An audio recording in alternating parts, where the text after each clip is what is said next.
இருப்பு ஃபுல்லாக இருந்தால் தானே பலன் இருக்கு. புரிஞ்சுதா? இதெல்லாம் இருக்கு. இதெல்லாம் அமாவாசை ஞாயிற்றுக்கிழமை அமைஞ்சிச்சுன்னு வச்சுக்கோ. பகலும் நைட்டு காலையில் ஞாயிற்றுக்கிழமை காலையில் அமாவாசை பிறகுனா அன்னைக்கு நைட்டு ஃபுல்லாக அமாவாசை இருக்கும். ஞாயிற்றுக்கிழமை நைட்டாக அது யாருக்கு உபயோகப்படுதுன்னா செய்வனை செய்கிறவனுக்கு பூரா அன்னைக்கு சக்ஸஸ் தான். ஞாயிற்றுக்கிழமை அமாவாசை அதில் 2 பெட்டு கூட வந்துடும். 2 பெட்டு வந்துட்டு அதில் பெருசாக சாதிக்க முடியாது. முழு அமாவாசை ஞாயிற்றுக்கிழமை இருக்கும். தூக்கி அடிச்சுட்டு போட்டு போயிட்டே இருக்கும். இரவு முழுவதும் இருந்தால் அதை விட போகுது. அதுதான் இன்னும் சொல்லுது.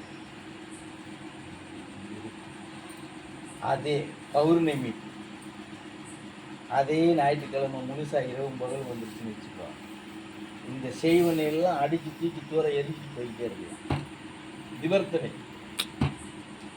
அன்னைக்கே கால்வினி இல்லாத செய்வனை வச்சாலும் அன்னைக்கே வச்சிடலாம். அதை காலி வேணும்னாலும் அன்னைக்கே கால்வினி இடலாம். பௌர்ணமி இது இருக்கு. இப்படி ஒவ்வொரு இதுலையும் சாமி அதே ஞாயிற்றுக்கிழமை புரியல. ஞாயிற்றுக்கிழமை அந்த ஒரு நாள் ஆமாம் எதுக்கு சொல்கிறேன்னு கேட்குறீங்க? ஞாயிற்றுக்கிழமை வந்து ஒரு 12 மணி நேரம் வாரத்தில் ஒரு நாள் வச்சுக்கோங்க. உங்களுக்கு அப்படி சொன்னால் தானே அந்த கணக்கு விகாச்சார கணக்கு எடுக்கும்போது அது நமக்கு புரியுற மாதிரி எப்படி வருதுன்னா ஞாயிற்றுக்கிழமை தான் அது வரைக்கும் முழுசாக. வாரத்தில் ஞாயிற்றுக்கிழமை தொடக்கம் முதல் நாள் எதுனா வாரத்தில் ஞாயிற்றுக்கிழமை தான் முதல் நாள். புரிஞ்சதா? லீவுன்னு நமக்கு கொடுக்கணும்னா சனிக்கிழமை தான் கொடுக்கணும். அவங்க ஞாயிற்றுக்கிழமை முதல் நாள் தொடக்கத்தை வைக்கணும். இவங்க அதை மாற்றி அது என்ன பிரிட்டிஷ்காரன் என்ன இலவசத்துக்கு போட்டு போனானோ அதவே எல்லாரும் பிடிச்சிட்டு கிடக்கான். ஆனால் அவன் விட்டுட்டாங்க.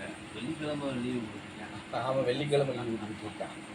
புரிஞ்சதா? ஏன்னா கடைசி நாள் சனிக்கிழமைங்கிறதுனால வெள்ளிக்கிழமை லீவு விட்டு அந்த இதை அப்படி பண்ணி அவங்க அது ஏன்னா அன்னைக்கு வந்து நம்ம கிரகங்கள் இருக்கு இல்லையா, அன்னைக்கு 12 கிரகமும் உட்கார்ந்து அவங்க ஆலோசனை கூட்டி நடத்துகிற நாள்.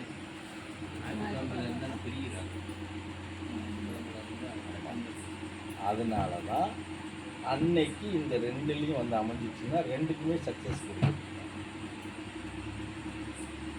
ஒரு இடத்துல உட்காருவாங்க. எல்லாரோட பலனும் மொத்தமாக இதில் நீங்கள் ராமாயணம் தெரிஞ்சவங்க இப்போ டிவியில் கூட போடுறேன், பார்த்தா கூட தெரிஞ்சிருக்கும்.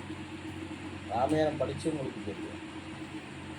ராவணன் வந்து ஏற்கனவே ஒரு மகன் பிறந்திருப்பான். அவனை விட இன்னொரு மகன் பலம் வாய்ந்த, அதாவது சாவே இல்லாத அளவுக்கு ஒருத்தனை பெற்று எடுக்கணும்னு அவன் ஒரு ஐடியா பண்ணி சனீஸ்வரனை விட்டு ஒரு சூட்சியம் பண்ணி எல்லா கிரகத்தையும் ஒன்றா கொண்டாந்து செய்கிறது. 12ஆம் வீட்டில் 12வது வீட்டில் ஒன்றா சேர்ந்து உட்கார வைக்கணும். ஒன்றா சேர்ந்து இருந்தால் அன்னைக்கு பலம் அதிகம், அழிவு கிடையாது. அது மாதிரி 7 நாளைக்கு ஒரு முறை இவங்க எல்லாரும் ஒன்று சேர்றாங்க. அந்த ஒன்று சேர்ற நாள் தான் இந்த ஞாயிற்றுக்கிழமை. அந்த நாளில் அமாவாசையோ பௌர்ணமியோ வந்தால் மிகப்பெரிய சக்ஸஸ் பண்ணிக்கலாம்.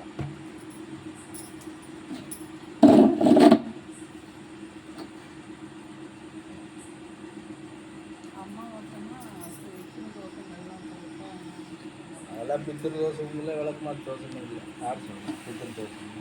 யார் சொன்னா?